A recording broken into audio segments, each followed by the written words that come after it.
त्याला नुसतं पाटील म्हणायचं. हल्ली मी तर रस्त्यात कुणी जरी दिसला ना लगेच त्याला म्हणतो काय पाटील, सर चहा घेताय का. आमची खानदानी सवय, पाटील म्हटलं ना घर विकीन, पण चहा पाहिजे. जो पोकळ रूपापैकी नाही, अरे देशमुखाचा पोरगा काय, पाटलाचा पोरगा काय, मराठ्याचा पोरगा काय, ब्राह्मणाचा काय, सगळ्या मराठी माणसांनी मिळून आता एकमेव तडाखा लावला पाहिजे.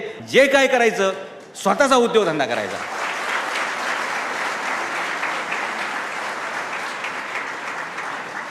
किती नफा मिळतो माहिती आहे तुम्हाला? बुर्जी पाव विकणाऱ्या पोराचं वर्षाचं उत्पन्न 41 लाख रुपये. वडापाव विकणाऱ्या पोराचं उत्पन्न आहे वर्षाला 51 लाख रुपये. हे पाणीपुरी वगैरे विकतात ना, तुम्हाला छोटे छोटे वाटतात वडापाव वगैरे, किमान 20 लाख रुपये वर्षाचे छापतात. आणि आम्ही काय म्हणतो, आमच्या बाळ्याला ना गोदरेजमध्ये नोकरी लागली, 13,000 रुपये पगार आहे.